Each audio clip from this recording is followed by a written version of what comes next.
My sister faked a collapse and my parents missed my wedding. Either you cancel it, or you'll have no family. I am 39 years old.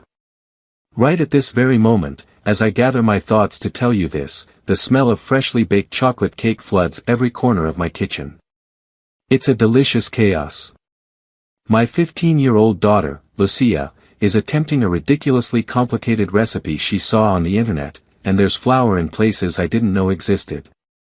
My two younger sons, 12-year-old Mateo and 9-year-old Jorge, are in the living room in a heated argument about what movie we'll watch tonight. Mateo wants to see something with action and explosions. Jorge insists on a cartoon he has seen, without exaggeration, 20 times. But the dog talks. Jorge shouts as if that settles the discussion. My husband, Anibol, just walked through the door. He drops his briefcase, loosens the knot of his tie, and gives me a kiss on the forehead. He smells of the street, of work, of exhaustion, but his smile is just for me. He hears the shouting from the living room. What's on the docket today? Explosions or talking dogs? He asks me in a whisper. Talking dogs is winning, I whisper back. He smiles and walks toward the living room. Hey, champs, how about we watch that horror movie Mom won't let us see, he says, just to add fuel to the fire. He immediately joins the argument, siding with Jorge, just to annoy Mateo. It's a chaotic, noisy, sticky from cake batter scene, and it's absolutely perfect. It's my life, the life I built, the life I defended. But to reach this peace, this disorderly and happy normality, I had to walk barefoot over the smoldering ashes of the family I was born into. It all began 16 years ago, a whole universe away. I was 23 years old and about to get married. Back then, I was Adela, but not the Adela of now. No, not this 39-year-old woman who knows her worth. No, that Adela was the easy daughter, the perfect one, the good girl, the one who never caused trouble, who got good grades, who didn't raise her voice, and therefore, the invisible one. My sole purpose in that family was to be the backdrop for my older sister's constant drama. I met Anibol in my last year of university, in the library. I was studying for a final exam. He was at the next table, designing what looked like a bridge on a computer program. He dropped a pencil. I picked it up. Our eyes met. It was that simple and that complicated. He was a young engineer, 2 years older than me, and he had a calmness that fascinated me. It contrasted so violently with the perpetual chaos, the shouting, and the slammed doors of my home, that being with him was like diving into a cool lake. He was intelligent, incredibly stable, kind, and most importantly, he truly saw me. I remember our third date. We went to a small cafe. I was nervous, as always, used to people interrupting me. I started telling him a story about a professor and stopped mid-sentence, expecting him to take over the conversation, but he didn't. And what happened next? He asked, genuinely interested. I stared at him. Do you really want to know? He frowned. Why wouldn't I? And I kept talking. And he kept listening. That night, I realized it was the first time in my life that a man, other than my father, had listened to me for more than a minute straight without my sister entering the room and stealing all the attention.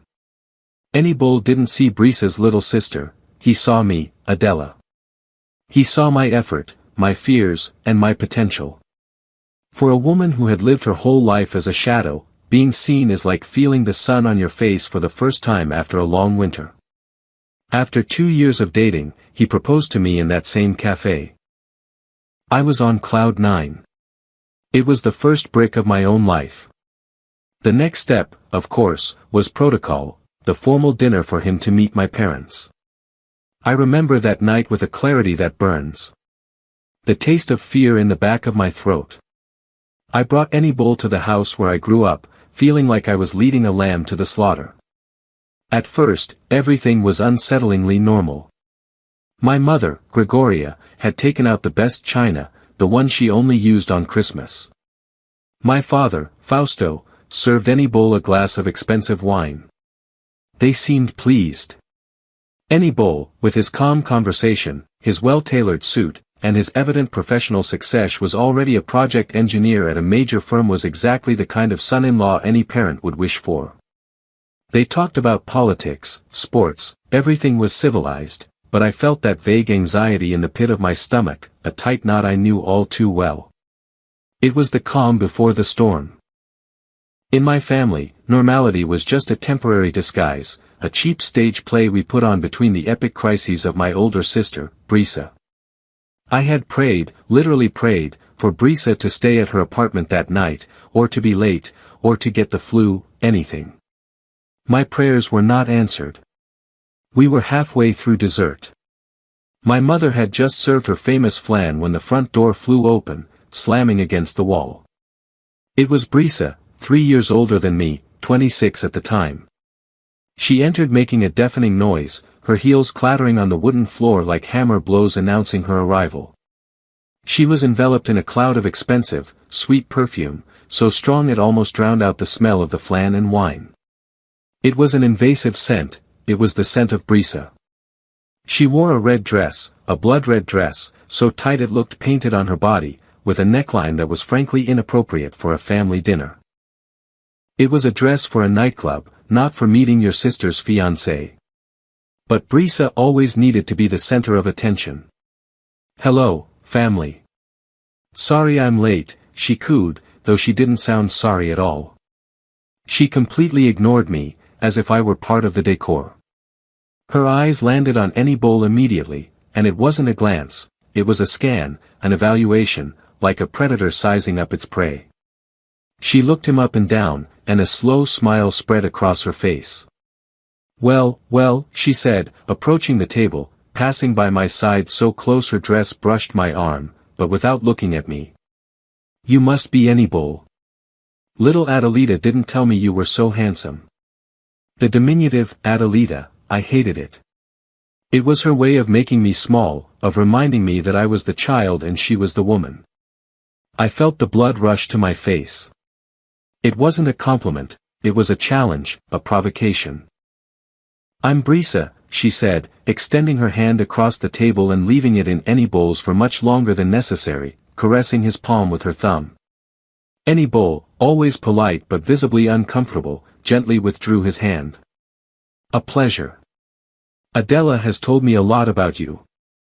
"Oh, has she?" she purred, sitting in the empty chair right in front of him, leaning forward provocatively. "I hope only good things." For the next 30 minutes, it was as if I didn't exist. Brisa ignored me completely. She launched a shameless, direct interrogation at Any Bull. "And where did you say you work?" "Project engineering." "Ooh, that sounds important," she said, dragging out her words. "The salary must be incredible, right? What car do you drive?" "A sports car, I hope." "Do you live in the city or the suburbs?" Little Adelita never tells me the important details. She wasn't just looking at him, she was devouring him, evaluating his worth, his status, his potential as a trophy. Any Bull responded with polite evasions. "It's a good job. I drive a normal car. We live in the city." With every answer, he tried to include me. "Adela and I are looking for an apartment," but Brisa would cut him off. Yes, but you, Any Bull, do you like to travel?" I shrank in my chair. I felt small, invisible, furious. I felt that familiar burning in my chest, the second-hand embarrassment, the same old dread. Why did she have to do this? Why couldn't she, for just one night, let me have something? Then the incident happened. Brisa leaned over to reach for more flan, an exaggerated movement that almost took her out of her neckline. She accidentally knocked over her wine glass, spilling it all over the table and, conveniently, onto Any Bull's shirt. "Oh, no, how clumsy of me," she cried, though her smirk of satisfaction said the exact opposite. Before Any Bull could even grab his napkin, Brisa was on her feet with a damp cloth from the kitchen in her hand. "When did she get that?" rubbing his chest with far too much enthusiasm. "Let me clean this for you. What a mess. This shirt must be expensive. Her knuckles brushed against his chest. Her face was inches from his. Her breath hit him. It was so obvious, so vulgar, that it physically hurt me. I looked at my mother and father. They said nothing. My mother had a nervous smile, as if to say, "Oh, that Brisa and her antics." My father just stared at his plate. Complicit, as always. Any Bowl, finally losing his patience, stopped her. Not gently, but firmly, he took her wrist. "Thank you, Brisa. I can handle it, don't worry." His voice was polite but had an edge of steel. He got up and went to the bathroom. Brisa stood there with the dripping cloth, watching him go. She bit her lip, and her expression was not one of embarrassment, but of calculation. When Any Bowl returned, he sat down. He said nothing. He deliberately reached his hand across the table and took mine. His fingers intertwined with mine. It was a small gesture, but to me, it meant the world. It meant, I'm with you. I saw what you saw. We're in this together. Brisa saw the gesture. Her smile vanished, and her face hardened. She shot me a look. It wasn't venomous, it was worse. It was a look of pure hatred, a promise. I just lowered my head, feeling the knot in my stomach tighten until I could barely breathe. This wasn't a whim. Brisa had always been like this. If I had something, she wanted it, and if she couldn't have it, she destroyed it. I knew with absolute certainty that my wedding would be no exception. To understand why my parents, Gregoria and Fausto, allowed this circus, why we endured this level of dysfunction, you need to know the origin story, the founding mythology of our family. When Brisa was 5 and I was just 2, Brisa had a severe asthma attack. It was real. It wasn't one of her later performances, it was the terrifying truth.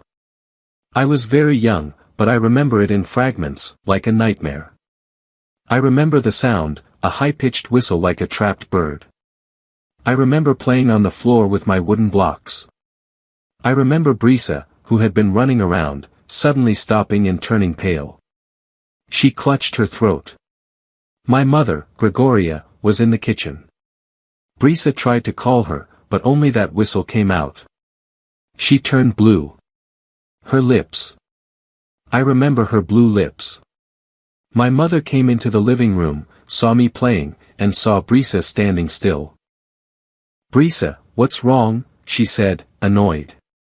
"Stop being so dramatic." But then Brisa collapsed. My mother's panic was something primal, a scream that didn't sound human. It was my father, Fausto, who ran in from the garden, scooped her up, and rushed to the car. The doctors at the hospital said they were minutes, maybe seconds, from losing her. That day, something broke in my mother. Gregoria, a controlling and proud woman, was confronted with her own powerlessness and couldn't bear it. She convinced herself it was her fault, that she had been negligent for not seeing the signs sooner.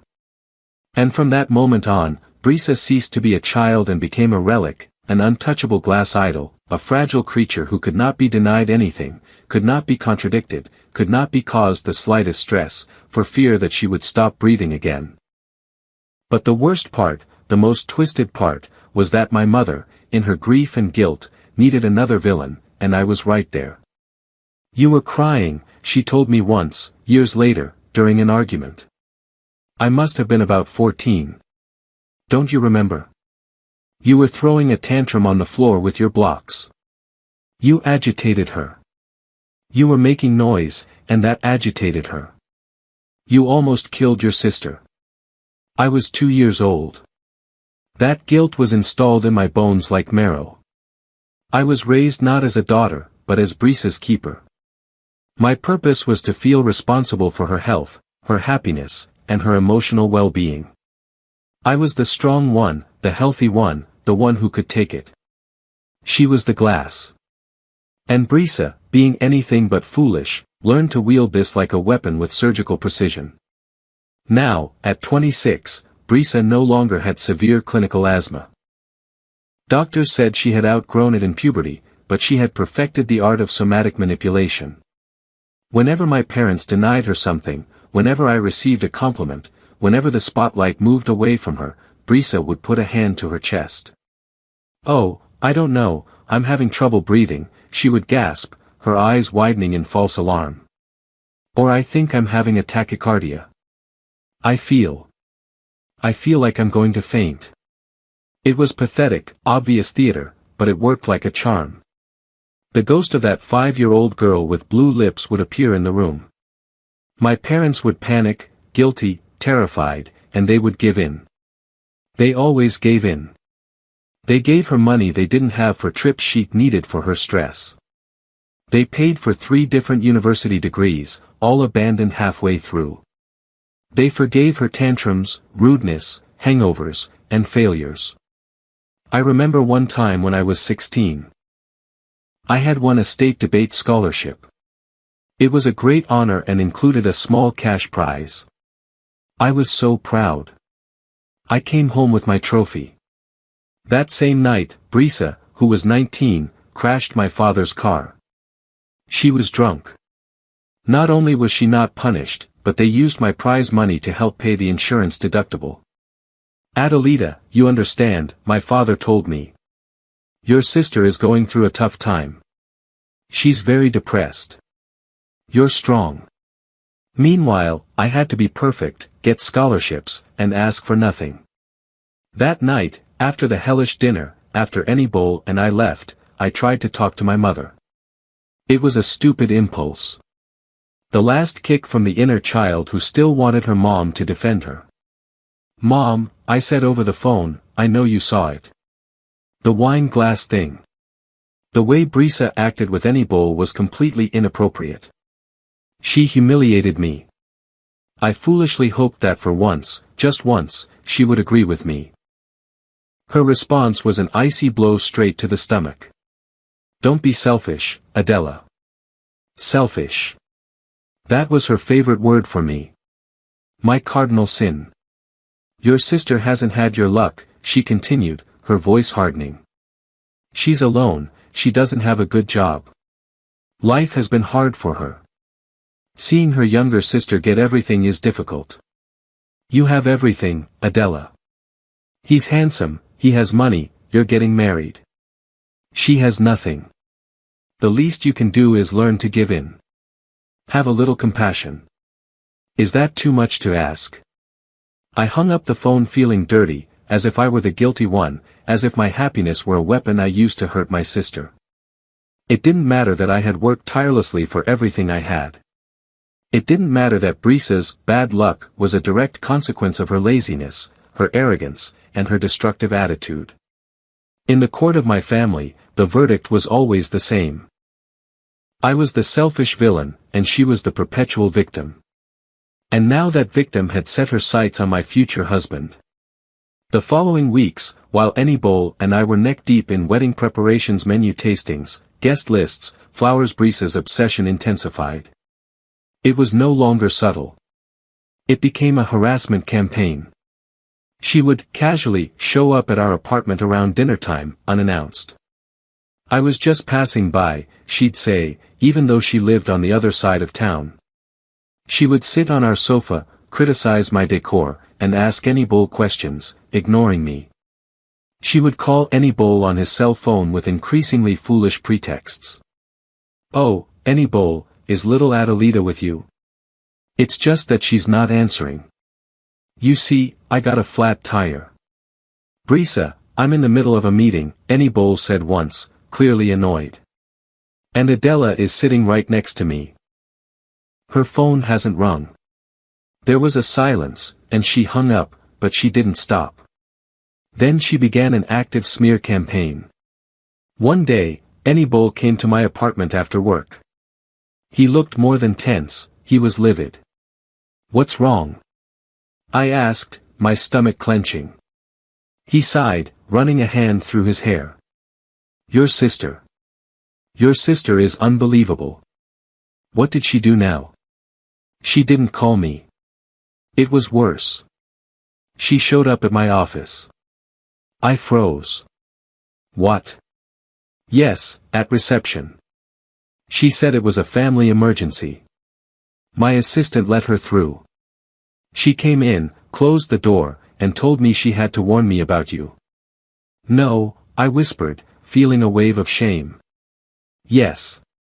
She told me, and I quote, "Adelita is very nice, but she's so boring. She's dry, only thinks about work. She doesn't know how to take care of a man. Someone like you, a successful man, a real man, needs a woman with more passion." I was breathless. The audacity, the betrayal, to go to his workplace.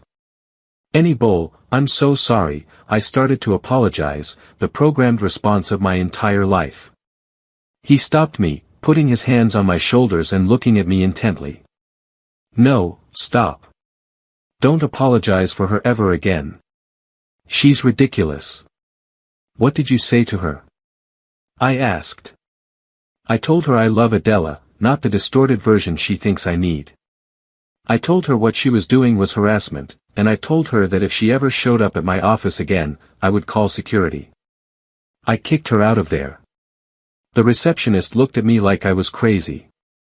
I felt a wave of relief so intense it almost made me dizzy. Not only did he not believe her, but he told me about it. He didn't keep secrets, he set a boundary. We were becoming a fortress. The storm Brisa was trying to create was only bringing us closer. But Brisa didn't give up, she simply changed tactics. If she couldn't seduce any Bowl, she would try to poison my mother against him. "Mom, are you sure about any Bowl?" I heard her say to Gregoria on the phone one night when I went to the house to pick up some things. "He's so dry, so boring, and it seems like he doesn't like our family. He's very cold to me. I don't know, Mom. I feel like he's not right for Adelita. I feel like he's going to make her suffer." And my mother, instead of defending him, said, "Really, my girl? You think so? Oh, what a worry." That night, as any Bowl slept beside me, I lay awake staring at the ceiling. My trust in any Bowl was absolute, but so was my fear of what Brisa might do. She had been rejected by him and had failed to turn my mother against him. She was running out of options, and that made her more dangerous. I was terrified of what she might do at the wedding. Would she make a scene in front of everyone? Spill wine on my wedding dress? Shout, "I object," during the ceremony? The reality was much, much worse. It was crueler, more calculated, and more destructive than anything my anxious imagination could conjure. Because of a stupid, insistent tradition, I agreed to spend my last night as a single woman at my parents' house. Any Bowl stayed at our apartment, and I settled into my old childhood room, a museum of my past life. The walls were covered with debate trophies, honor roll certificates, and swimming medals. Tangible evidence of a life of effort that no one in that house ever seemed to care about. The house was silent, but it was a heavy, oppressive silence, charged with static electricity. I could feel the storm brewing. I tried to sleep, to think of any Bowl, of our honeymoon, but the knot in my stomach was back, and this time it was a stone. Around midnight, I was awakened by screams. They came from my parents' room at the end of the hall. It was Brisa. I got out of bed, my heart pounding. I pressed myself against my bedroom door, listening in the darkness. Her voice was sharp, hysterical, the uncontrolled cry of a 3-year-old in a 26-year-old's body. "Why her? Why always her?" she screamed, and the sound was so painful it made me flinch. "I'm the older one. I was supposed to go first. The whole family, all your friends are going to make fun of me. They'll see me as the leftover, the failure, the pathetic older sister." There was a pause, and then a sob that sounded almost animal. "And I hate him. I hate him for not seeing me, and I hate her for taking this from me." Taking what? My fiancé, whom she had met weeks ago. I heard my parents' voices, soft, conciliatory, as always. There, my girl, please, don't cry like that," my mother, Gregoria, was saying. Her voice was filled with panic. You'll have an attack. It's not that big a deal. You're prettier than her. You'll find someone. No. I wanted him. Brisa shrieked. He was perfect. He has money, he's handsome, and she stole him from me. She always gets everything, the school, the grades, and now the man I wanted. There was a silence, a long, heavy silence. Then my father Fausto's voice, weary. You know we can't do anything, honey. The wedding is tomorrow. Everything's paid for. Of course you can. Brisa screamed. Prove to me that you love me more. Don't go. If you love me, if you really care about me, don't go. Leave her alone. My blood turned to ice. I stopped breathing. I heard muffled murmurs, and then my parents' bedroom door opened. I hid in the total darkness of my room, my heart hammering so loud I thought they would hear it. 10 minutes passed, 10 minutes of absolute silence, and then there was a knock on my door. A soft, almost guilty knock. It was my parents, both in pajamas. They looked grim, exhausted, serious, as if they were coming to give me news of a death. Adela, my father began, avoiding my gaze, your sister is very unwell. We're very worried about her. She's having a severe nervous breakdown, my mother added, looking at me accusingly. She's inconsolable. I crossed my arms. My cotton nightgown felt like paper armor. She threw a tantrum because I'm getting married tomorrow. I heard everything. She wants you not to go. My mother looked at me coldly. Her eyes were red, but not from sadness, from fury. It's not a tantrum, Adela. It's real pain. Pain that you are causing her. You don't care. I had to laugh, though it sounded more like a choked sob. I'm the cause. For living my life. For marrying the man I love and who loves me. Adela, my father said, his voice almost a plea. We're just asking for one thing, a favor. Why don't you postpone the wedding? Just a few months, that's all. Give your sister time to calm down, to process it. I stared at them both. It was midnight, less than 12 hours before my wedding.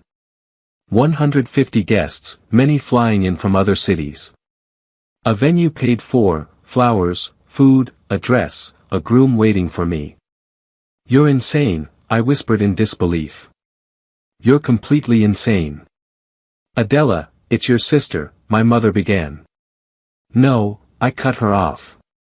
My voice was firm, firmer than I felt. I won't do it. Everything is ready. I'm marrying any bull tomorrow. With or without you. My mother's face hardened into a mask of contempt. You've always been this way. Selfish, cold, you only think about yourself. You've never cared about your sister. Good night, I said. And for the first time in my life, I closed the door in her face. I leaned against the wood, trembling from head to toe. They left, furious. I heard my mother whisper, ungrateful, but it was done. I had chosen, or so I thought. I had underestimated, as always, how far they were willing to go. The morning of my wedding was the most surreal and lonely morning of my life. The air in the house was so thick you could cut it with a knife. There was no laughter, no congratulations, no mother helping her daughter get dressed. It was a deathly silence, broken only by the sound of zippers and a hairdryer. My mother and father moved like automatons, as if they were preparing for a funeral, not for their youngest daughter's wedding. They put on their formal attire. My mother, Gregoria, in a dull, joyless dress. My father, Fausto, in his best suit, but with a gray face. They were getting dressed to go to my wedding, but their faces were masks of resentment. They didn't congratulate me, they didn't smile at me, they barely looked at me. The makeup artist and hairstylist arrived, two cheerful strangers who tried to fill the silence. Are you nervous, Adela? You look beautiful. I just nodded and smiled, but the smile didn't reach my eyes. They exchanged pitying glances. They knew something was deeply wrong. Brisa didn't leave her room. The door remained closed. I repeated to myself like a mantra, over and over, just hold on for a few more hours. Just get to the venue. Just get to any bowl. As soon as you see any bowl, everything will be okay. He's real. This is a nightmare. They finished my hair and makeup. I put on the dress.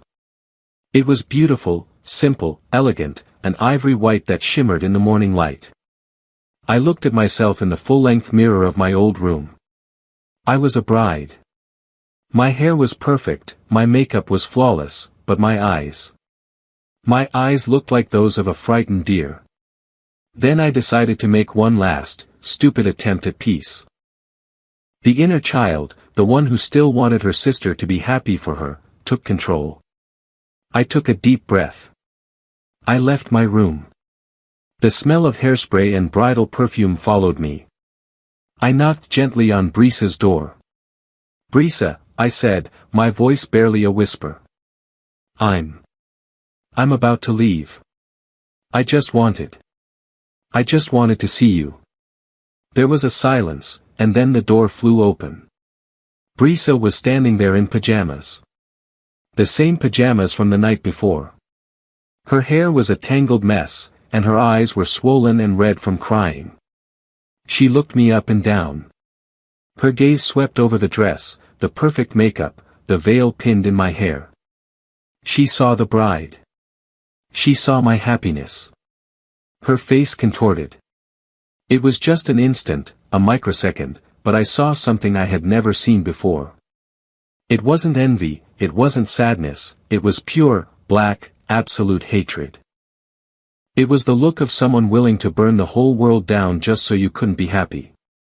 And then, the performance of her life began. She let out a choked gasp, a guttural, terrible sound, like a wounded animal. She clutched her chest. "No. I can't," she gasped, her words muffled. "Brisa," I said, instinctively stepping back. Her eyes rolled back in her head, and she collapsed. It wasn't a gentle fall, not a delicate faint.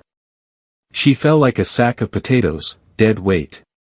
She hit her head against the doorframe with a dull, terrible thud, and then she started shaking. Not a light tremor, these were convulsions. Her whole body jerked on the hallway floor, her legs rhythmically thumping against the wood. She started foaming at the mouth. "Mom! Dad!" I screamed, the terror was real, my voice breaking.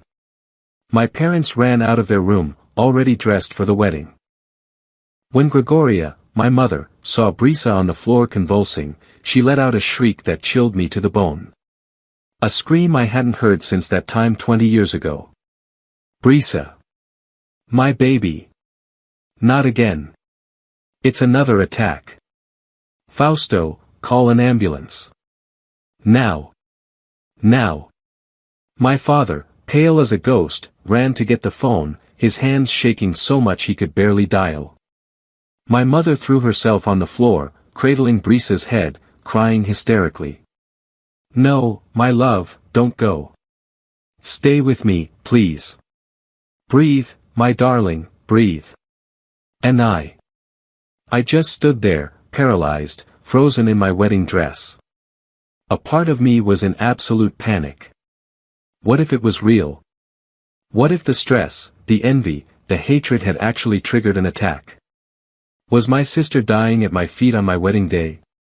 But another part, the cold, lucid part that had kept me sane all those years, was watching. It was as if time had slowed down. I watched the way Brisa, in the midst of the convulsion, managed not to bite her tongue. I watched that her breathing, though erratic, was deep. I watched that despite the foam, her lips weren't blue. And I knew with a cold, bitter certainty that churned my stomach, that it was a sham. It was the performance of her life, her last card, her nuclear bomb. And she was debuting it on my wedding day. "It can't be," I whispered, as tears of rage and despair began to burn my eyes. Not today. Please, not today. But it was too late. I heard sirens in the distance. The ambulance was on its way, and my family was getting ready to go to the emergency room, not to my wedding. The paramedics arrived in minutes. They were two large, professional, fast men. They came in with the stretcher, their boots dirtying the carpet. What happened? One of them asked, assessing Brisa, who was now unconscious, limp. She had a nervous breakdown, my father Fausto said in a trembling voice, clinging to the official version. She got very upset. She has a history. Convulsions? The paramedic asked, taking her vital signs. Yes, yes, my mother cried. We almost lost her as a child. The paramedic looked at me. I was standing in the middle of the living room, a white ghost in my wedding dress, my mascara beginning to run. His look was a mixture of professional confusion and pure human pity. He said nothing, but his eyes said it all. Poor girl. What a family she got. They lifted Brisa onto the stretcher, put an unnecessary oxygen mask on her, part of the protocol. My mother, Gregoria, never left her side, holding her hand, kissing it. We have to go, my mother said, grabbing her purse from the sofa. Fausto, let's go. Give me the car keys. I'll follow you. What? I said. My voice was barely a whisper. Now. Both of you. But the wedding starts in an hour. The guests. Any bowl. My mother turned to me. Her face, which had been filled with panic and tears, was now pure ice. The panic was gone, replaced by a cold fury. Are you really thinking about your stupid party at a time like this? She hissed, her voice low and dangerous. Your sister is in critical condition. We're going to the hospital. Obviously. Mom, please, I begged, my pride breaking. You can go. I have to go to the venue. It's my wedding. Any bowl is waiting for me. The guests. Please, Dad, at least you. My father looked at me. His face was a mask of pain and guilt. He was trapped, and as always, he chose the easy way out. Adela, I can't. Your sister. Shut up, my mother screamed at me. The remaining paramedic looked up, surprised by the venom in her voice. Shut up, Adela. This is all your fault. You did this to her with your selfishness. They left. They walked out the door behind the stretcher. They didn't even look back. My father didn't even give me one last glance. I was left alone, completely alone, in the silent house that smelled of expensive perfume and fear, wearing my wedding dress. The elegant car that was supposed to take me to the venue, a rented black sedan, was waiting outside. The driver honked softly, politely. I got in. I don't know how my legs moved, I couldn't feel them. I was in shock. To the Los Fuentes banquet hall, I said, and my voice sounded strange, distant, as if it were coming from someone else. The drive was the longest of my life. 20 minutes staring out the window, watching the world go by, families laughing in other cars, people walking their dogs. A normal world that kept spinning, oblivious to my personal tragedy. What if it was real? Was I going to my wedding while my sister was dying? No, I knew it. I knew it was a sham, and that certainty was almost worse. I arrived at the hall. It was beautiful, everything I had dreamed of. The white flowers, the perfectly set tables, the soft music of a string quartet. The guests were arriving, smiling, elegant, hugging each other. Any Bull was there, by the floral arch, more handsome than ever in his suit. When he saw me get out of the car, his face lit up with a smile that could have stopped traffic. He ran towards me. Adela, my love, you are. You look, he began to say, but he stopped short. He saw my face, saw the smeared mascara, saw the terror in my eyes. What happened? He whispered, his smile vanishing. Where are your parents? Are you okay? And then, at that very moment, my phone rang. It was my mother. I stepped away, trembling, and answered. Mom. Adela, she said, her voice as cold as steel, with no trace of panic, only rage. Your sister is in the ER. The doctors say she had a severe nervous breakdown. She's unstable. She's not responding. Lies. All lies. It's all your fault, your selfishness, she continued. Mom, But my wedding. I'm already here. You're still thinking about that, she spat the word wedding as if it were an insult. You have to choose, Adela. Your sister is here, in serious condition, and it's because of you. Either you come to the hospital right now, get on your knees and apologize to her, and cancel that stupid party, or you can forget about us. She waited a second, and then she delivered the sentence. Either you cancel it, or you'll have no family. And she hung up. The click of the phone hanging up was the loudest sound I've ever heard in my life.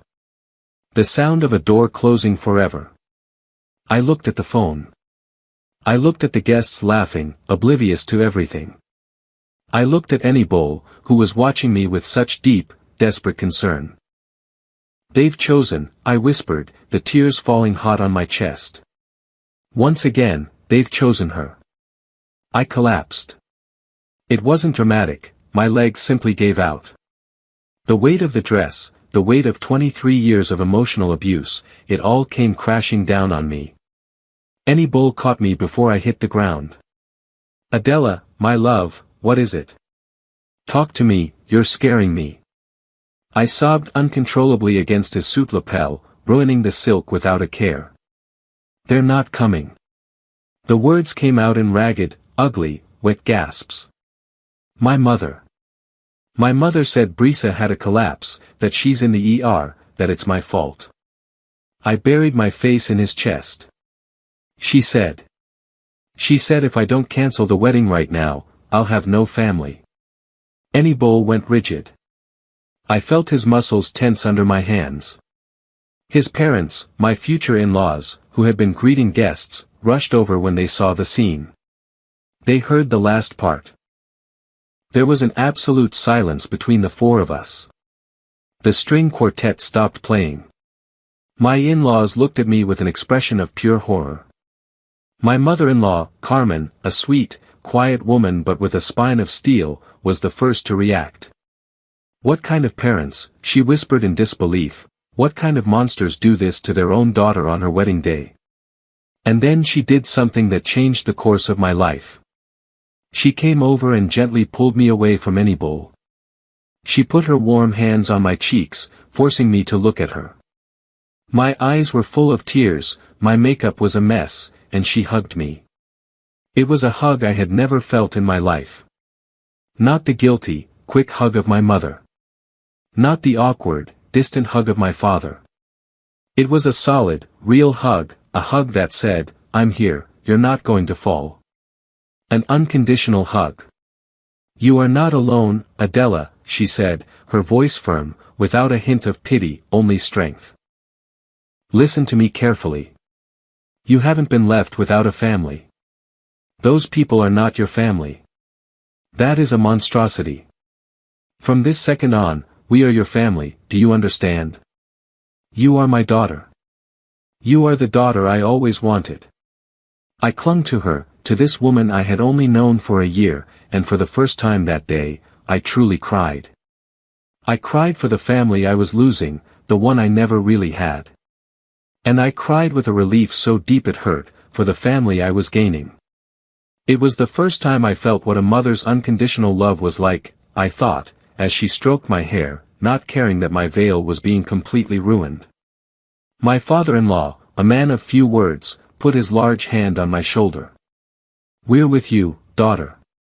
Annie Bull put his hands over both of ours. My mother is right, he said, his voice hoarse with emotion and contained fury. They made their choice. It was a cruel and pathetic choice. Now we make ours. He took my chin, wiping away a tear with his thumb. "We are getting married, Adela. Right now. Today. You deserve this. You deserve to be happy. They don't deserve you. They never did." I nodded, unable to speak. I took out my phone. The screen was black. I looked at it for a second. The last link. And then I pressed the side button and turned it off. The weight seemed to lift from my shoulders. "Let's go," I said to Anibol, taking his hand. "Music," my mother-in-law said to the string quartet. "Play the wedding march." I walked towards the altar with my makeup smudged, my eyes red and swollen, but with my head held higher than ever before in my life. Anibol didn't let go of my hand for a second. When we said our vows, my voice broke. I cried when I said, "I do." But they weren't just tears of pain, they were tears of liberation. That day, I married the love of my life, surrounded by his family, which was now my family, and I forever divorced the toxic family that had caused me so much harm. Wow, what a day. Can you imagine being in that situation? Having to choose between the wedding of your dreams and your family's manipulation. It's incredible what Adela had to go through. And believe me, this is just the beginning.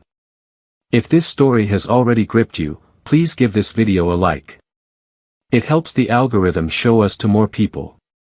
And don't forget to subscribe and hit the notification bell so you don't miss the second part of this craziness. Leave me a comment and tell me what city in the world you're listening from. I love reading them, and every comment helps this story reach more people. Thank you for your support. Now, let's continue with the story.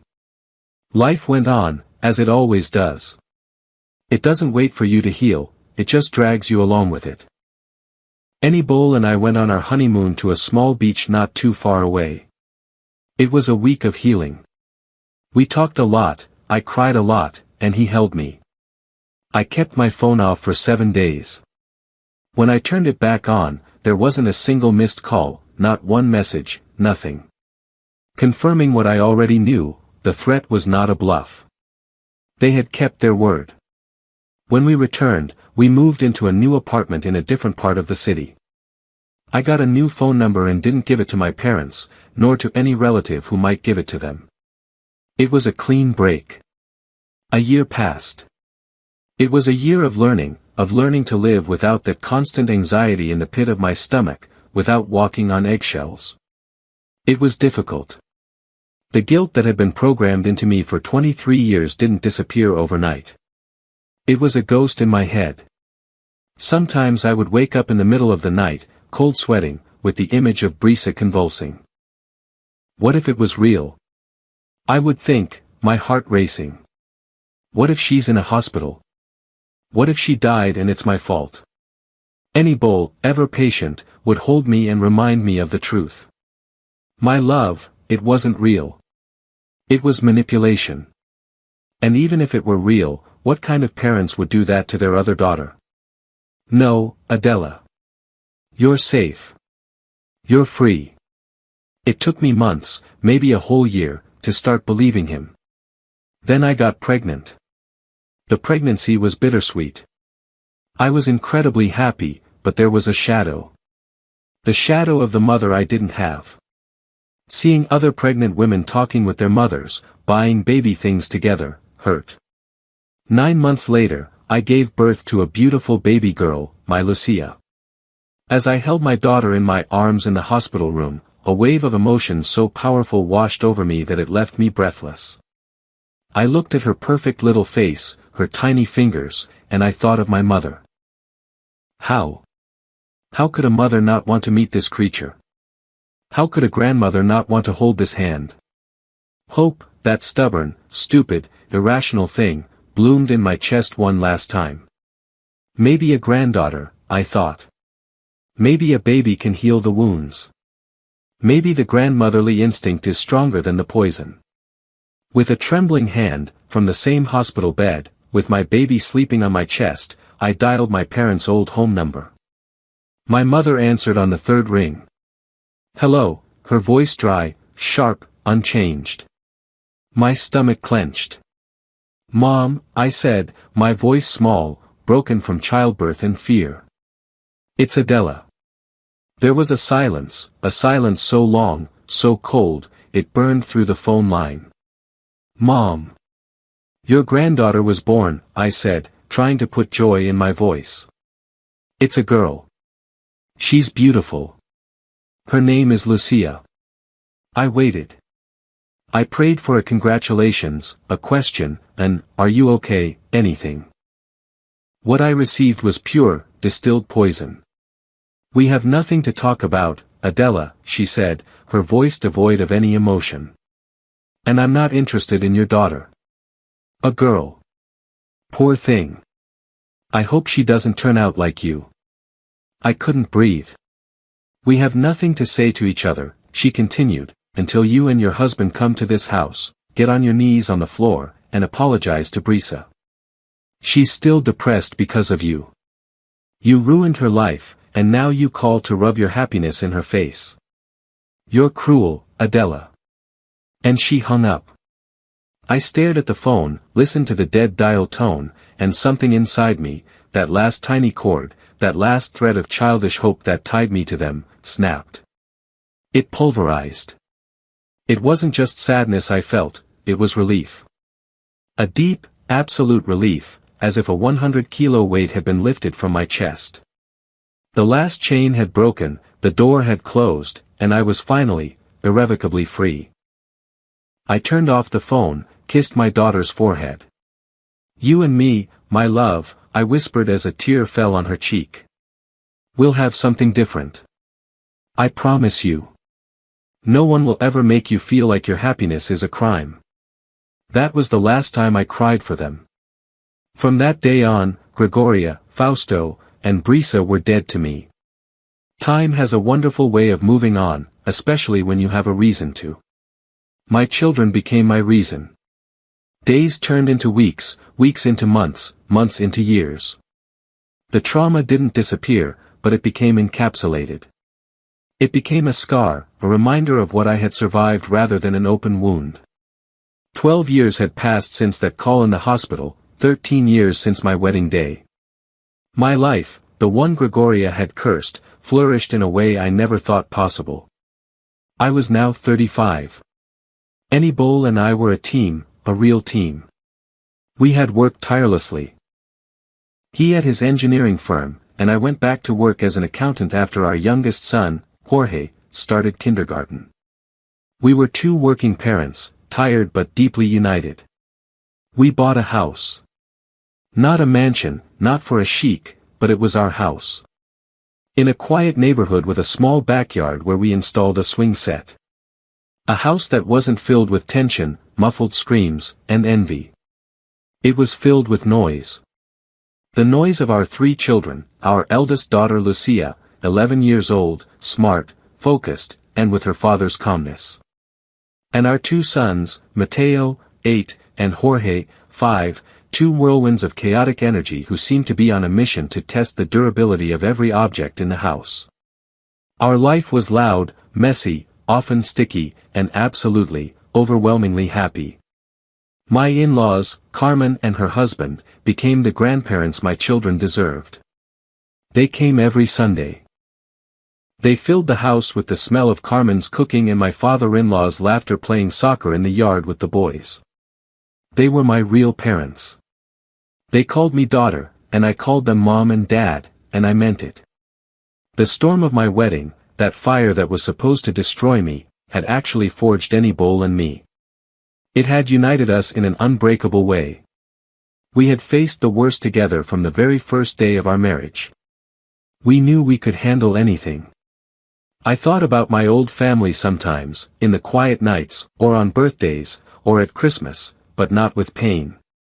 I thought of them like one thinks of a bad dream, a sad movie you saw a long time ago. I remembered them as a life lesson. The lesson that family isn't the blood you share, it's the people who choose you, the people who defend you. I was no longer that scared 23-year-old girl, desperate for a crumb of approval. I was 35-year-old Adela. I was a mother, a wife, an accountant. I was strong. I was a lioness who had built her own pride and would do anything, absolutely anything, to protect it. I had no idea I was about to have to. It was a Sunday afternoon, a perfectly normal, perfectly boring Sunday. I was in the kitchen with my hands full of flour. I was trying to teach my kids how to make cookies, which in practice resulted in more flour on the floor, on their faces, and on the dog than in the bowl. Any bull was in the backyard fighting with the broken swing set, muttering curses he hoped the kids wouldn't hear. The doorbell rang. "I'll get it," shouted 8-year-old Mateo, running with his hands covered in dough. "No," I stopped him, laughing. "You're not smearing that everywhere with those dirty hands." "I'll go." I wiped my hands on my apron. I walked down the hall, still laughing at a joke my son had made. I opened the door, and the laughter died in my throat. All the air left my lungs. My blood ran cold. My smile froze and felt like a plaster mask cracking. There, on the porch of my happy home, under the afternoon sun, stood the 3 ghosts of my past, Fausto, Gregoria, and Brisa. I stood frozen. I couldn't move, couldn't breathe. 13 years of silence, 13 years of peace, shattered on my porch. They looked old, terribly old, much older than my memories gave them credit for. My father, Fausto, was stooped, his hair completely white, his skin pale. My mother, Gregoria, had deep, bitter wrinkles etched around her mouth. Her clothes were outdated, worn. And Brisa. God, Brisa. She was 38 now. She was a shadow of the vibrant, venomous woman I remembered. She had gained a lot of weight. Her skin was dull, sallow. She was wearing a dirty tracksuit, stained with something, and torn sneakers. She had the same look as always, resentful, bitter, as if the world owed her something. And they smelled. They smelled of cheap cigarettes, of sweet, stale perfume, and of desperation. My first feeling wasn't anger, it was pity. A deep, overwhelming pity. They looked small, pathetic. Brisa was the first to speak, breaking the silence. "Aren't you going to invite us in?" she said, her voice raspy from cigarettes. It wasn't a question, it was an order. I couldn't move. My hand gripped the doorknob. "What do you want?" I managed to say. My voice sounded strange, strong, the voice of a stranger. The voice of 35-year-old Adela, not the 23-year-old girl. "Adela, please," my father said. His voice was weak, trembling. "We just want to talk. It's important." Just then, Anibal appeared behind me. He had heard the sudden silence. He saw who they were. He said nothing. His presence was instantaneous. He stood behind me, so close I could feel his warmth, and placed a protective hand on my shoulder. His presence anchored me, gave me back my breath. "We have nothing to talk about," I said, my voice firmer now. I started to close the door. "Wait," my mother, Gregoria, shouted, and then she did the unthinkable, the thing that sealed their fate forever. She took a step forward, put her wrinkled hand on the door, and pushed me. She pushed me out of the way and entered my house. My home. "Don't you disrespect your parents," she shouted with the same old arrogance, as if she had any right. "We need to talk, and we're going to talk now." Fausto and Brisa followed her like minions, entering my home, invading my safe space. The neighbor's dog started barking as if it sensed the evil. My children peeked out from the kitchen, their eyes wide, scared by the shouting. "Kids," Anibal said, his voice calm as ice but with an authority that brooked no argument. "Go up to your room. Now." The children didn't argue. They saw their father's face, dropped everything, and ran upstairs. I turned around. The 3 of them were standing in the middle of my living room, looking around, and then I saw their jaws drop. They were in shock. Their eyes darted from side to side, as if they couldn't process what they were seeing.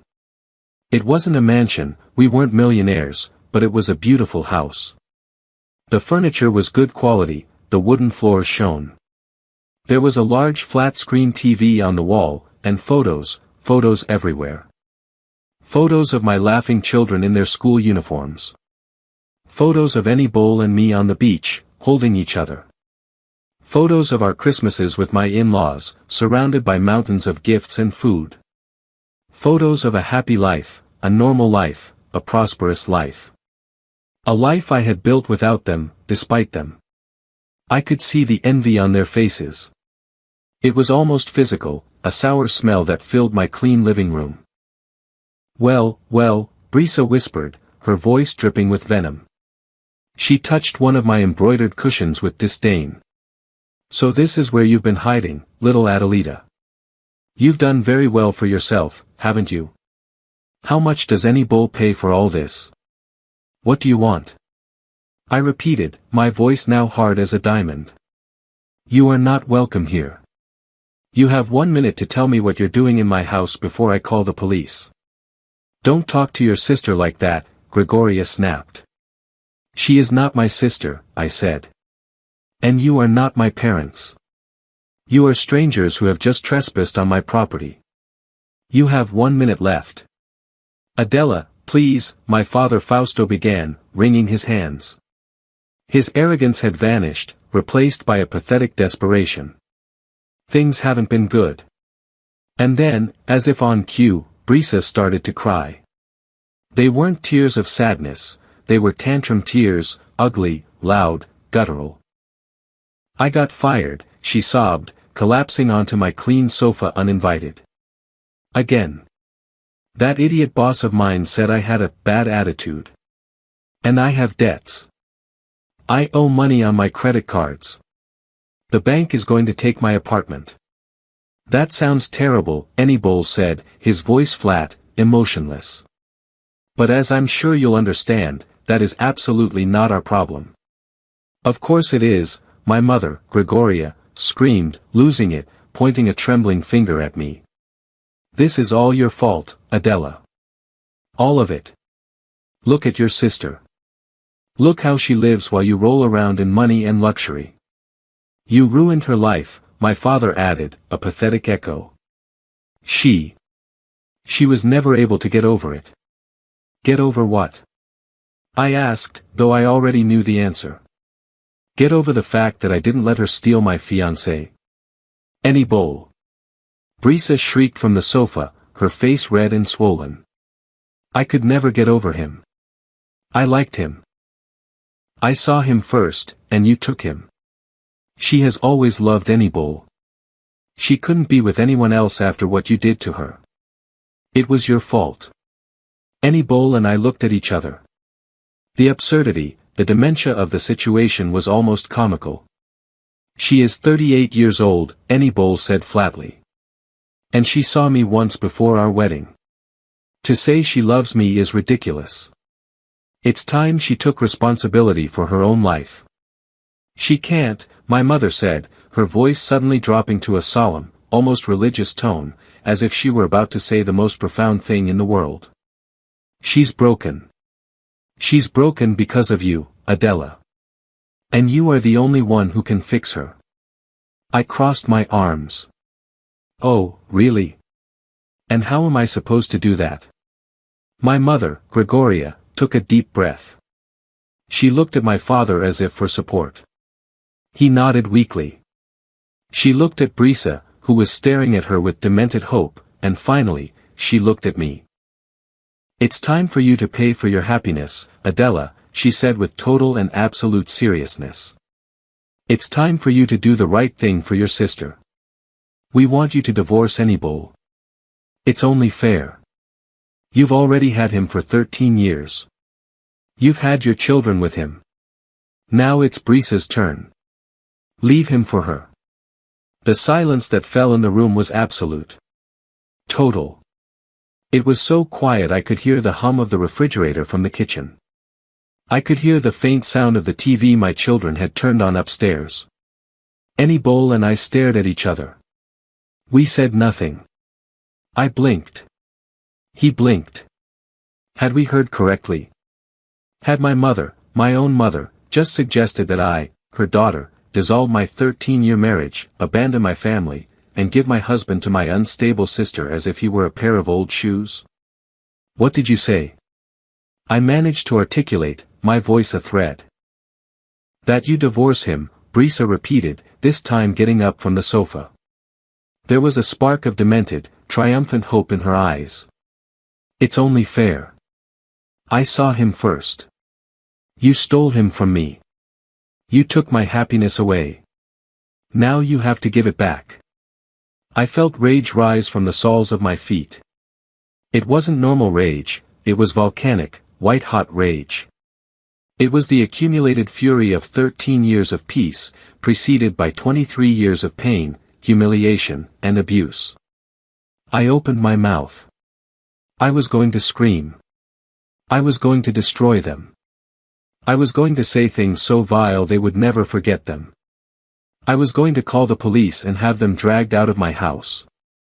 But before I could say a single word, I felt Anybol's hand on my back. He squeezed gently. A code. Our code. I looked at him. His eyes, normally so calm and warm, now gleamed with a dangerous, intelligent idea. He leaned in and whispered in my ear, so low only I could hear, his warm breath on my ear. This is our chance, my love. They've fallen into their own trap. We can't win by yelling. We've tried that. Let's give them the show of their lives. Play along with me. Trust me. It took me a second. Play along with this madness. I looked into his eyes, saw the determination, saw the plan forming, and I trusted. I trusted him more than I had ever trusted anyone in my life. I saw the look in his eyes and knew he was right. Violence wouldn't work, screaming wouldn't work. We had to use their own greed, their own stupidity against them. I took a deep breath, counted to 3, and I broke. I brought my hands to my face and feigned the most heart-wrenching sob of my life. Oh my God, I cried, letting my voice tremble, sinking onto the sofa, away from Brisa. I can't believe you finally said it. My parents and Brisa tensed, confused. They expected a fight, not a surrender. What do you mean, Adela? My father asked cautiously. The truth, I continued, is that I'm so tired of this too. I looked up, my eyes filled with fake tears. Anybol. He's not the man you think he is. And then Anybol, my brilliant husband, stepped onto the stage. He took a step forward. His face was a mask of pain and contained emotion. He ran a hand through his hair. Gregoria. Fausto, he said, his voice sounding broken, guilty. You're right. Adela is right.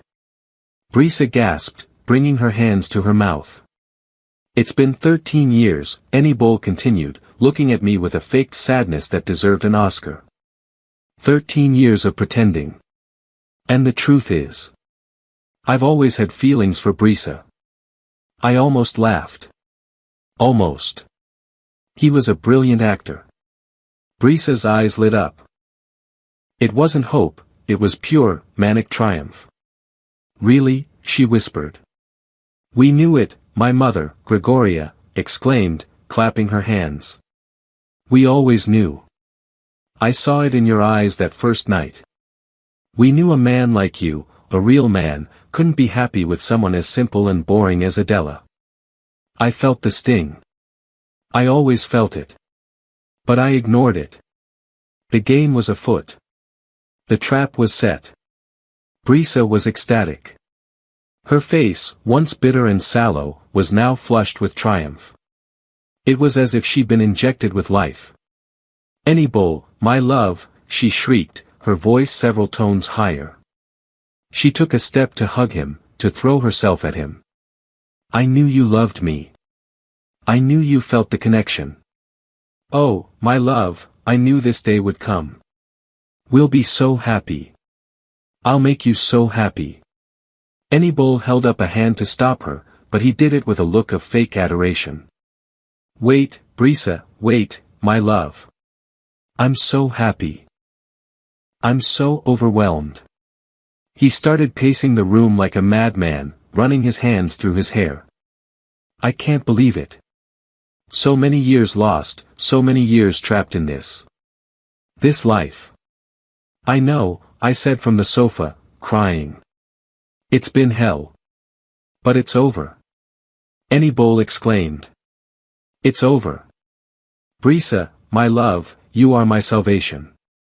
Yes, yes, I am, she said, drinking in every word.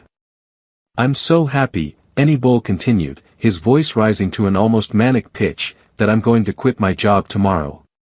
Brisa's smile faltered. It froze. What? Yes. Anibole exclaimed, euphoric. I'll quit.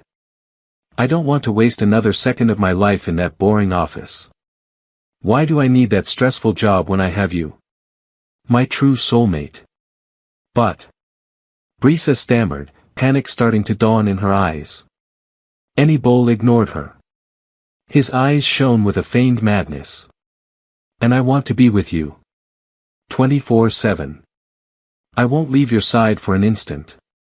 Ever. We'll go to the supermarket together. I'll cook for you. I'll watch you do the housework. I'll sit outside the bathroom while you shower. We'll do everything together. Anibole, but. Brisa said, taking a step back. We'll live on love, Brisa. Pure love. Anibole shouted, spinning in the middle of my living room. We'll sell my car, we'll move into your apartment. We'll eat canned tuna and instant soup. It doesn't matter, because love is all that matters. I'm finally going to be free. Panic replaced triumph on Brisa's face. It was visible. Her face went pale. She didn't want an unemployed, clingy soulmate. She wanted a provider. She wanted the status, the house, the car, the expensive dinners. She wanted the money I had. Anibole, my mother, Gregoria, intervened nervously. Her smile had also vanished. That's very romantic, son. But let's be practical. You're the provider. That's how it should be. How are you going to live? Brisa. Brisa isn't working right now. It doesn't matter, Gregoria, Anibole said, taking my mother's hands, shaking them with enthusiasm. Money is the root of all evil. You'll help us, right? We're family. I'm finally going to be free to be with my true muse. Brisa's face was not one of happiness, it was one of pure, absolute terror. And now it was my turn. The coup de grace. Ah, about that, I interrupted, drying my fake tears. I stood up from the sofa. My voice was cold, calculating, the voice of the accountant I am. The four of them looked at me. The play stopped. Since we're being so honest, I said, calmly walking to the mantelpiece, and since we all agree on the divorce. Yes. Brisa celebrated, though it sounded weaker this time. I suppose we should discuss the practical details. The numbers. I walked to the mantelpiece and picked up a picture frame of my children. I looked at it with fake nostalgia. My lawyer, a very smart man, always told me to be prepared for anything, I continued casually, my back to them. And since Anibole and I are agreeing to the divorce on grounds of, well, adultery and infidelity on his part. Hey! Anibole said, feigning offense. Quiet, you cheat, I snapped. Since that's the case, things are very clear. I turned to face them. Of course, as the wronged party and the mother of his 3 children, my lawyer says I get to keep this house. It's in my name. After all, I bought it with money from my job before he was promoted.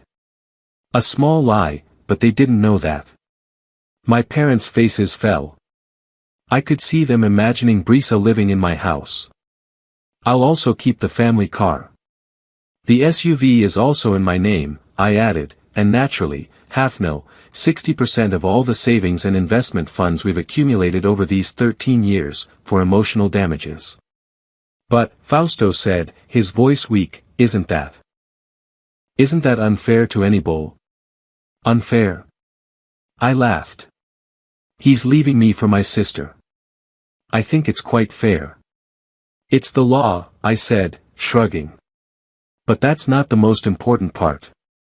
I looked directly at any bull, who was still smiling like a crazed lover. In addition, I said, my voice cutting through the air, any bull will have to pay child support for our 3 children, Lucia, Mateo, and Jorge.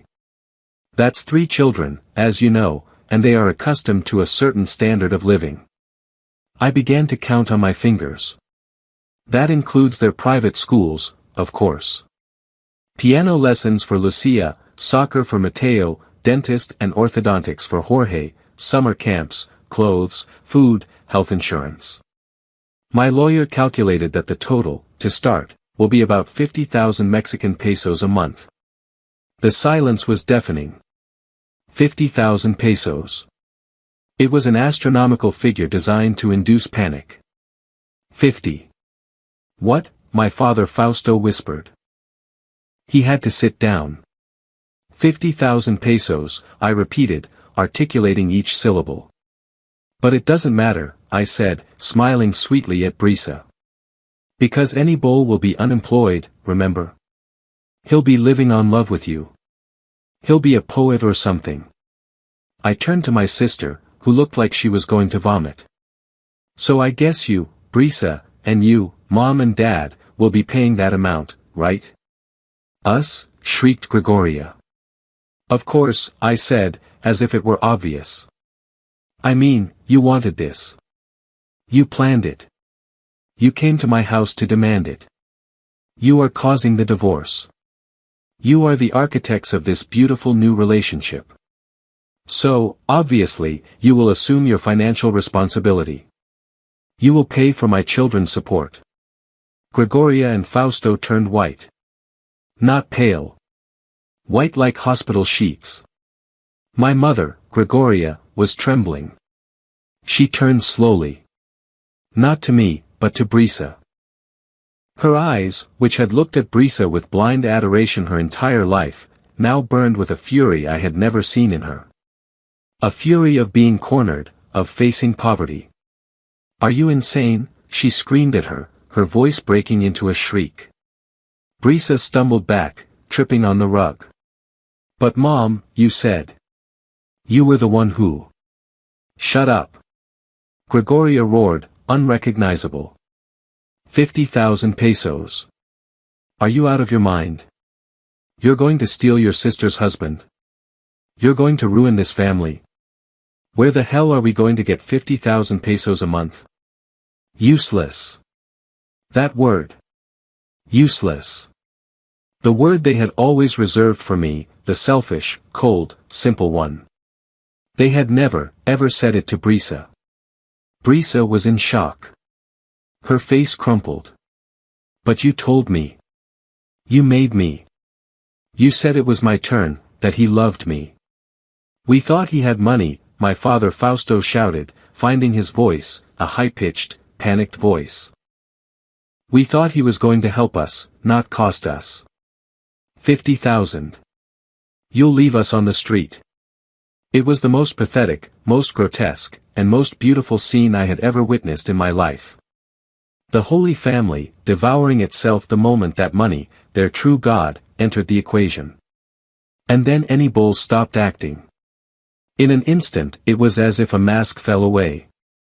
His crazed lover's smile vanished. His posture straightened. He was no longer the unemployed bohemian, he was back to being the project engineer, the man in charge. The look he gave Brisa was so full of cold, deep disgust that Brisa physically recoiled as if she'd been struck. Brisa, look at yourself, any bull said, his voice calm but sharper than a knife. Do you honestly believe that I, or any decent man, would ever love someone like you? Brisa gasped. Any bull, she whispered, looking to my mother for defense. But my mother was too busy staring at my father, both of them pale, calculating their imminent financial ruin. "You're a failure," Anibol continued, mercilessly. "You are lazy, entitled, cruel, and profoundly selfish. You've lived 38 years sucking the life out of your parents and blaming your sister for your own screw-ups. You didn't even like me. You liked her house, you liked her car, you liked the money you thought I had." "That's not true," Brisa lied weakly. "You disgust me," Anibol said. "You disgusted me at that dinner 13 years ago. You disgusted me when you came to my office. And now, standing in my wife's living room, you disgust me more than ever." He walked over to me, wrapped an arm around my waist, and pulled me close. "I am here because of Adela. It has always been because of Adela. Every single day of these 13 years, I have thanked God that her parents were stupid and blind enough to let her go. Because she built this. She made me the man I am. She is my family. And you are nothing. Now it was my turn. The final act. I took a step forward, feeling for the first time taller than them. The three of them looked at me, defeated, exposed, stripped of their arrogance. "There you have it," I said, my voice calm. "The voice of a winner. 13 years. 13 years of peace you just interrupted. And for what? For this. To expose just how pathetic and greedy you are. You were never my family," I said, looking at them one by one. "Family doesn't do this. Family doesn't give you an ultimatum on your wedding day. Family doesn't demand you hand over your husband. You're a bunch of vultures. You only came here because you thought you could get something." I looked at Brisa, who was crying silently, real tears of self-pity. "You're not sick, Brisa. You are poison. You always have been, and the people around you wither." Then I looked at my parents, at Gregoria and Fausto, who were looking at me with terror. "And you? You are not loving. You are cowards. Cowards who created this monster because you were too weak to say no to her. It was easier to ruin my life, the strong daughter's life, than to set a boundary with her. You are pathetic." I walked to the front door and threw it wide open. The afternoon sun streamed in, illuminating the dust they had brought into my house. "Now, Adela. Daughter. Please," my father began, raising a trembling hand. "You don't have to, get out." I screamed, the rage of 13 years finally exploding, raw and clean. "I am not your daughter. And if you ever set foot on my property again, if you ever come near my children again, if you ever call this house again, I swear to God I will call the police for trespassing and harassment. Do you understand?" They moved quickly, tripping over each other to get out, humiliated. Brisa left first, covering her face. Gregoria followed, shooting me a look of pure hatred but saying nothing. Fausto was the last, a broken old man. They stepped out onto the porch. I watched them walk down my garden path. Brisa stumbled on the curb step. And before they reached their dented car, I slammed the door shut. The sound echoed through the silent house. I leaned against the wood, my heart pounding. Anibol hugged me from behind, and for the first time in my life around my family of origin, I felt completely, utterly victorious. At peace. Another 4 years have passed since that day, the day of the second and final expulsion. I am 39 now. And life, as you might discover, is much quieter without emotional vampires in it. They never contacted me again, never tried to call, never showed up. The door I closed that day remained closed. How do I know what happened to them? Gossip, as they say. Real life has ways of getting news to you, whether you like it or not. A distant cousin, one of those you never see but who seems to run an unofficial family intelligence agency, contacted my mother-in-law Carmen at a mutual acquaintance's party. Apparently, the story of our fight was legendary. The story, it seems, did not have a happy ending for them. Karma, it turns out, isn't instant, but it is meticulous. Brisa, now 42, is still single. Predictably. After the humiliation at my house, she apparently had a real nervous breakdown, one that didn't involve fake convulsions but a deep depression. She lost the apartment she owed money on. Of course. According to my cousin, she lives in a small rented room in a dangerous part of the city. She bounces from job to job, usually in call centers or as a receptionist, but never lasts more than 6 months. She gets fired for a bad attitude or for being difficult. She continues to accumulate debt. She continues to blame the world, the universe, and especially me, for her misery. And my parents. Ah, my parents. Karma was especially poetic with them. Gregoria and Fausto, now in their late 60s, had to sell the house. The house where we grew up, the altar where they worshipped Brisa. They sold it not just because of their own debts, but because after our confrontation, they discovered the true extent of Brisa's financial disaster. They had to pay off the loans and credit cards she had accumulated over the years. But the cousin told the final blow. Apparently, the fragile little girl was also a con artist. They discovered that Brisa had been taking out loans in their names, forging their signatures. She had bled their retirement savings dry without them even realizing it. The revelation that their golden child, their untouchable glass idol, was not only a failure but also a criminal who had stolen from them, apparently destroyed them. It broke them completely. They sold the house to avoid bankruptcy and likely criminal charges against Brisa. Now, according to my cousin, they live in a small, one-bedroom rented apartment in an ugly part of the city, and both of them, in their late 60s, work part-time. My mother, Gregoria, as a cashier at a supermarket. My father, Fausto, pushing carts in the parking lot of that same supermarket, just to survive. When my mother-in-law told me this, she did it delicately. She waited for me to react. She expected, I don't know, sadness, triumph, a desire to rub it in their faces. I felt nothing. Absolutely nothing. It was just news about strangers. Strangers who made bad decisions and were now living with them. My life, on the other hand, my life is good. My oldest daughter, Lucia, the one born a year after my wedding, is 15. She's getting ready for high school. She is brilliant, kind, and has a self-confidence that took me 35 years to build. My sons are loud, healthy, wonderful teenagers. Annie Bowl and I are still the best team. This year we celebrate 17 years of marriage. Our house is still full of noise. I still bake cookies with my kids, and now Lucia bakes better than I do. My in-laws visit us every weekend. Life goes on, with its small problems and its great joys. Sometimes I think about that wedding day, about that 23-year-old Adela crying in the banquet hall, feeling like the loneliest woman in the world. And I realize that my parents' absence at my wedding wasn't a tragedy, it was a gift. It was the greatest gift they ever gave me. It set me free. If they had shown up, if they had remained in my life, they would have been a slow poison, dripping into my happiness. They would have tried to manipulate my children, they would have criticized my house, they would have stuck their noses in my marriage, they would have continued to demand that I make myself small so that Brisa could shine.